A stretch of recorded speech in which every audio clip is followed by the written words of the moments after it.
Fala pessoal, então continuando aqui o nosso programa, no nosso último vídeo nós fizemos essa interface, certo? E aí nós conseguimos adicionar um texto aqui no campo, né? Quando a gente aperta salvar, ele exibe o texto que o usuário digitou aqui em cima. Nosso objetivo agora é fazer com que esse texto que nós digitamos, né, o nome do usuário, ele apareça aqui nessa tabela, tá? Então para isso nós precisamos criar uma classe, tá?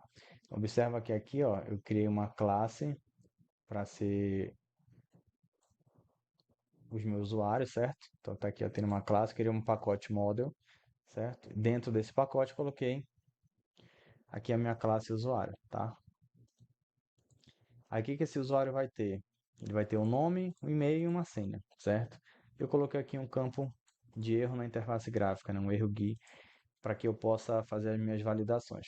Então, a princípio, como nossa interface ela só tem um campo, que é o campo nome, então a princípio eu só tenho o encapsulamento desse campo nome, certo? No futuro a gente pode fazer aqui, por exemplo, algum tipo de validação. A gente pode checar, por exemplo, se o nome que o usuário digitou lá, naquele campo nome, se está vazio. Se o nome estiver vazio, aí a gente pode fazer o seguinte, ó. Pega o erro GUI, né? Que é esse cara bem aqui, ó. E aí a gente passa para ele a mensagem de erro, dizendo que o erro não pode ser vazio, tá? O nome do usuário não pode ser vazio, tá? E aí, caso contrário, caso esteja tudo correto, aí ele pode exibir o nome, tá? Aí só para recapitular, olha, esse campo aqui agora não tem um underline, né? Assim como esses dois aqui. Então, em teoria, esses caras aqui são públicos, né? Sendo que o nome eu fiz o encapsulamento. Então, quando eu estou acessando essa aqui na linha 4, ó, quando eu estou acessando esse nome, eu estou acessando uma propriedade nome, né? Estou acessando esse carinha bem aqui, ó, o setter, certo? Então, quando eu instanciar esse usuário, que eu for passar por aqui, ó, né, quando eu passar, se eu passar algum nome para cá, esse nome dessa variável local ela vai ser atribuída para minha propriedade, tá? Aí eu passo pela validação. As demais ainda são variáveis, tá? Como vocês podem ver aqui, ó, são variáveis. Por quê? Porque eu ainda não fiz o encapsulamento, não criei as propriedades, tá? Beleza. Então, feito aqui a validação, eu vou voltar aqui para minha classe principal, certo? Aí, o que que nós iremos fazer? Aqui no meu método salvar, primeiro eu já tenho aqui o que o usuário digitou, né? Aqui eu consigo acessar o que o usuário está digitando. Aí eu vou instanciar meu usuário. Aqui, usuário, tá? Aí eu já posso passar para ele aqui o nome, né? Porque já tem aqui, ó, o usuário já preencheu. Beleza. Aí agora, a gente vai fazer o seguinte. Nós iremos testar se aquele campo que nós criamos lá, que vai ter o erro, né, da interface gráfica, se ele não estiver vazio, tá? Se ele estiver vazio, na verdade, ou seja, vou botar aqui o ponto erro GUI, certo? Se não tiver nenhum erro, né, dentro dessa variável, quer dizer que o cadastro pode seguir normalmente, certo? Se não tiver erro. Então, if not, aí eu chamo aquela variável, se não tiver, aí eu vou botar aqui, eu preciso ter, eu preciso criar aqui, a princípio, uma lista, certo? A gente já viu como criar uma lista. Vamos lá. Vou fazer bem simples aqui, tá? Vamos botar aqui lista nomes. Poderia ser lista de usuários, né? Lista usuários, só para ficar mais simbólico. Aí, a princípio, essa lista vai estar vazia, né? Qual é o meu objetivo com essa lista? É criar um banco de dados fake, tá? É um banco falso. Então, a princípio, a gente vai ficar salvando as coisas nessa lista, certo? Se a gente no futuro vier a trocar a nossa lista, aí a gente troca para um banco de dados, tá? Mas o comportamento vai ser semelhante. A diferença é que, como vai ficar em memória, né, todas as vezes que a gente executar o programa, a lista vai estar vazia. Tá, então se não tiver nenhum erro, se o usuário tiver preenchido tudo certo, aí eu vou chamar aqui, falta botar, não, botei self lista, lista de usuário, e aí eu vou fazer um append, né, que aí essa função adiciona o objeto no final da lista. Bom, pronto, aí eu passo o usuário aqui, beleza, isso aqui já garante que vai para a lista, tá? Então, por exemplo, vou fazer um print aqui, só para a gente ver, print, vou pedir para ver o tamanho da nossa lista, self.lista usuário. Aí vamos executar aqui, tá? Vou botar aqui teste, adicionei, pronto, apareceu um lá. Então quer dizer que ele adicionou esse objeto na lista. Observem que eu adicionei um label aqui em cima, certo? Lá no Qt, adicionei um label aqui, certo? Para que nós possamos mostrar as mensagens de erro, justamente a mensagem que eu comentei ainda há pouco. Então, já que eu adicionei, eu preciso executar aqui o nosso comando para poder recompilar a nossa interface. Pronto, agora já está lá. O nome do label é, para ver, label erro. Então, pronto. Quando precisar, vai ser onde encontrar. É esse cara aqui eu vou comentar e nosso print também. Já vimos que está funcionando. Próximo passo agora é a gente pensar no caso quando ele der erro, né? Então, se tudo der certo, ele adiciona na lista. Se não, else. Se não, aí nós temos que mostrar a mensagem de erro. Então, self.label erro.setText. Aí aqui eu não vou precisar escrever o texto aqui, porque o erro já está lá dentro do nosso objeto erro GUI. Aliás, o objeto usuário que contém a variável erro GUI, tá? Aí, aquele label, vocês devem ter notado que ele já apareceu vermelhinho desde o início, né? Então a gente vai fazer o seguinte, vamos chamar ele, vamos escondê-lo no início, que ele só tem que aparecer quando tiver ocorrido algum tipo de erro. Então, no início ele vai estar escondido, vamos fazer um hide. E quando for a hora dele aparecer, vamos chamá-lo novamente, label erro, só que vamos fazer um show, exibi-lo. Tá, bem aqui a gente vai precisar adicionar a função para a tabela. Bem aqui. Vamos testar aqui primeiro a questão da lista. A interface já está direitinho, sumiu o label daqui de cima. Vamos botar aqui Anderson. Aí eu tirei o print. Aqui. Anderson. Beleza. Salvou. Ele só iria mostrar o tamanho da lista se tivesse aqui no erro, né? Deixa eu tirar essa linha daqui então. Pronto. Vamos fazer o seguinte, ele só vai mostrar se tiver dado sucesso.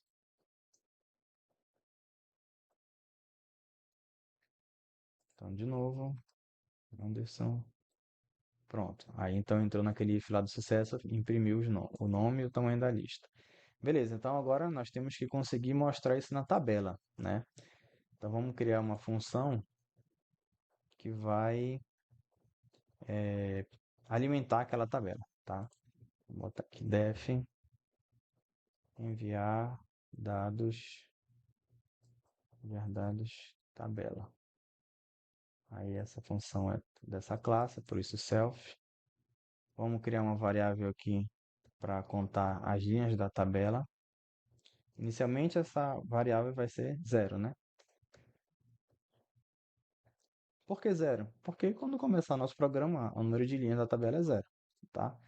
E aí ela vai nos auxiliar a contar quantas linhas vai ter de acordo com o tamanho da lista, tá? Então, se eu tiver 5 usuários, 5 linhas na tabela. Vamos acessar aquele objeto da tabela que é o self table, table with get nomes. Aí vamos fazer set row count, vamos contar quantas linhas tem. E aí a gente vai dizer para ele, olha, nesse início,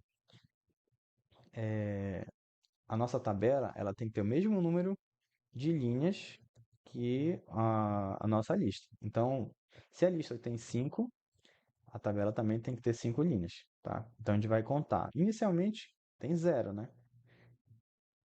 E aí aqui eu vou só passar a minha lista, self ponto lista de usuários, lista usuário. Beleza. Então agora já garanti ali a contagem das linhas da tabela. Agora a gente vai precisar percorrer toda a nossa lista. Eu vou criar aqui um for, vou chamar de usuário aqui, uma variável usuário. E aí a gente vai percorrer nosso banco fake, que é a nossa lista. Vamos lá, self.lista usuário. Então, para cada objeto que tiver dentro dessa lista, opa, deixa esse aqui. Então, para cada objeto que tiver dentro dessa lista de usuário, a gente vai pegar esse objeto e vamos passar ele para a nossa tabela, tá? Então, vamos lá. Vou acessar aqui a nossa tabela de novo, self table, get nomes. Aí vamos definir um item para ela, tá? Aí eu vou primeiro informar qual é a linha. Então, nesse caso, ainda é a linha 0, né? A primeira linha começa do 0, certo? E já que essa variável aqui, né? Ela vai ser o nosso contador de linhas, na verdade, né? Tá? Então, vai ser começando pelo 0. E aí, aqui eu informo qual é a coluna. Como nossa tabela só tem uma coluna, então começa com 0 também. Então, por isso 0. Aí, agora aqui, vou especificar qual vai ser o item que vai para nossa tabela. Aí eu acesso aqui o QT, widget, widget,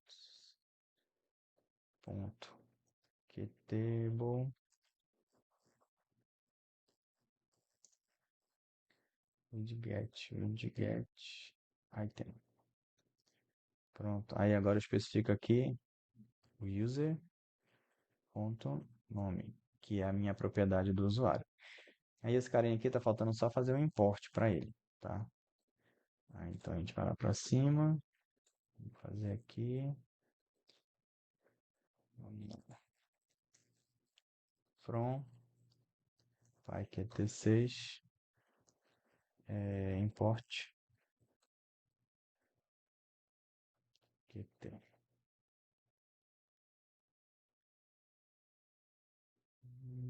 Opa, qt widget, widget. Pronto.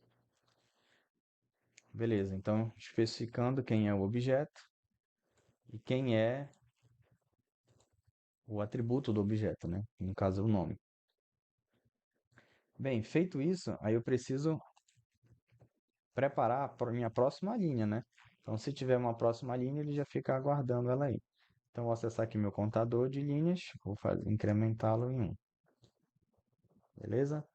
Aí agora, eu preciso só chamar essa função que nós temos aqui, ó, bem aqui. Vai ser self, ponto. Aí eu vou chamar aqui enviar dados tabela, pronto. Então, basicamente, o que vai acontecer? Aqui na linha 23, eu consigo capturar o que o usuário digitou. Aqui eu instancio o meu usuário, certo? Já passando o nome dele que o usuário digitou. Aí eu vou testar. Se não tiver erro na interface gráfica, eu adiciono na lista, certo? Não preciso mais agora disso aqui. Então, adiciono na lista e aí depois chamo um método que vai enviar esses dados para a tabela. Só se em caso de sucesso, isso aqui, certo? Quando ele vai para a tabela, a gente cria o nosso contador aqui, começando com 0, né? Porque a primeira linha da tabela vai ser o 0. Começa sempre com 0. Aqui eu estou alinhando o número de colunas, perdão, o número de itens da minha lista para ficar igual ao número de linhas da tabela. Aí aqui eu vou percorrer a minha lista, tá? E para cada usuário dessa lista, eu vou pegar, guardar nessa variável user. Depois eu forneço esse objeto aqui, ó, user, para o meu item. Como vocês podem ver aqui, ó, na linha 0, coluna 0, e eu especifico que eu quero um determinado atributo dele, né? Nesse caso é o nome. Por fim, eu incremento a minha linha da tabela para uma próxima linha, tá? Isso em caso de sucesso. Em caso de falha, ele vai cair aqui nesse else, né? E aí mostra a mensagem para o usuário e exibe o label do erro. Vamos ver como é que se comporta. Então aqui eu vou botar o nome, teste, vou salvar e como deu sucesso, ele salvou. Aí agora aqui eu vou botar vazio e aí ele mostra, o nome não pode ser vazio, certo? Vou adicionar outro nome, adicionou, opa, esqueci de botar o hide aqui, né? Aí nesse caso é mais fácil. Só para garantir, vamos botar aqui self.label erro. E aí, no nosso caso, a gente quer esconder no caso de sucesso, né? Então, para garantir, a gente faz um hide aqui. Então, vamos lá. Deu falha. Aí agora vamos lá para o sucesso. Anderson. Pronto, aí ele escondeu. Pronto, pessoal. Então a gente conseguiu fazer o cadastro, né? Salvamos numa lista, nosso banco fake. E aí a gente consome essa lista exibindo aqui na nossa tabela, tá? O próximo passo agora seria eu clicar aqui, né? Aí eu recupero esse objeto que eu cliquei, adiciono aqui no campo para que eu possa fazer uma determinada alteração ou até mesmo deletar esse objeto que eu selecionei, beleza? Até lá.